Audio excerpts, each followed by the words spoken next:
네, 오늘 저희가 살펴볼 소식은요. 안녕하세요. 오늘 한때 국민 밉상주라는 별명까지 있었던 네이버 주가 이야기를 좀 해볼까 합니다.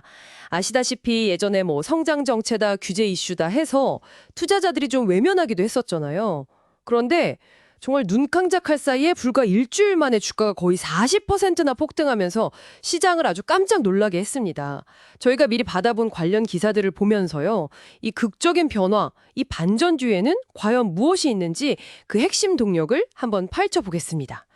와, 진짜 일주일 만에 40% 상승이라니. 이게 20만 원대 초반이었는데 순식간에 29만 원을 훌쩍 넘겼어요.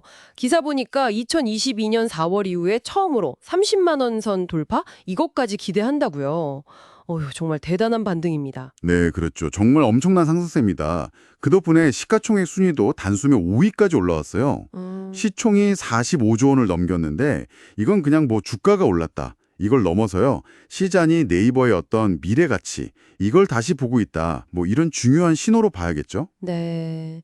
이렇게까지 시장 반응이 뜨거운 데는 여러 이유가 있겠지만 역시 그 정부와의 관계 변화 이걸 빼놓을 수 없을 것 같아요. 특히 네이버 출신 인사들이 딱 발탁된 소식이 아주 크게 작용한 것 같고요.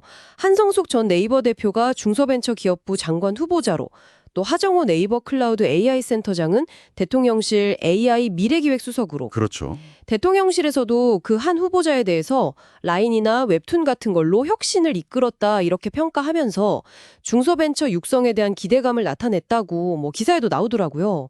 근데요, 이게 좀 단순히 이렇게 인물 발탁 소식만으로 주가가 이렇게까지 뛰는 게 이게 자연스러운 건가 싶기도 하고요.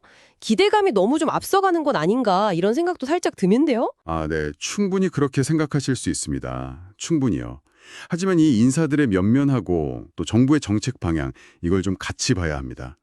새 정부가 AI 3대 강국 도약, 이걸 선언하면서 AI 산업 육성에 아주 강력하게 드라이브를 걸고 있거든요. 네, 맞아요. 그 목표 발표했었죠. 바로 그겁니다. 근데 하정우 수석은 바로 이 정책의 컨트롤 타워 역할을 맡게 되는 거예요. 그러니까 네이버가 정부의 AI 정책 추진 과정에서 아주 핵심적인 역할을 할 수 있겠다, 이런 기대감이 반영된 거라고 봐야죠. 아, 정책과의 시너지 기대감이군요. 네.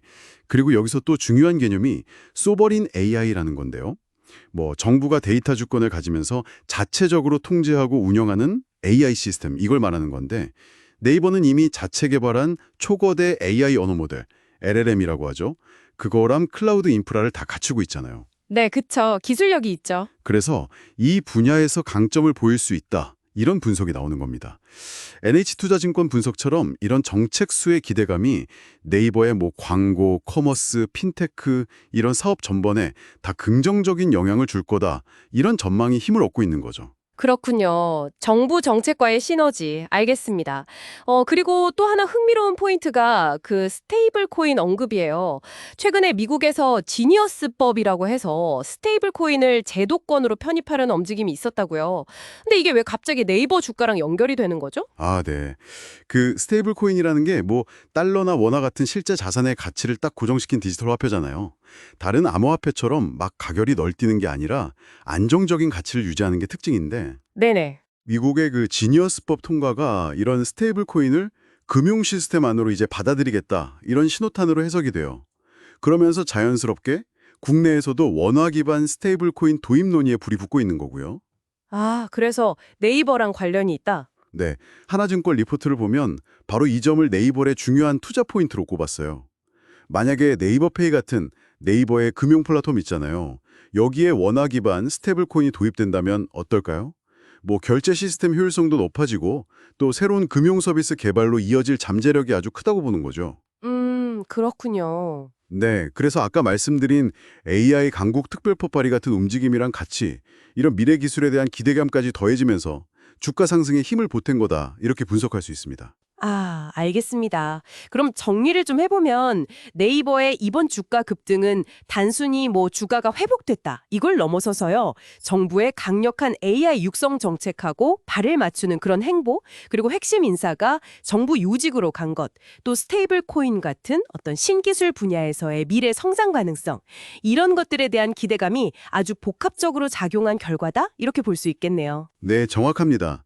이 분석을 보시면요. 단순히 한 기업의 주가 흐름을 읽는 걸 넘어서서요. 거대 기술 기업이 국가 정책 방향이라든지 아니면 미래 금융 기술 같은 이런 거시적인 트렌드와 어떻게 상호작용하면서 성장 동력을 찾아가는지 그걸 보여주는 아주 흥미로운 사례가 될 겁니다. 오늘 기사에서도 살펴봤듯이 정부 정책이나 또 고위직 인사가 특정 기업의 가치에 이렇게 큰 영향을 미치기도 하잖아요. 그렇다면 이런 관점에서 한번 앞으로 또 어떤 산업 분야나 기업들이 비슷한 어떤 정책적인 변화의 바람을 타게 될지 한번 예측해 보시는 건 어떨까요? 기자님, 오늘도 함께 해주셔서 감사합니다. 네, 감사합니다. 다음 에피소드에서 뵙겠습니다.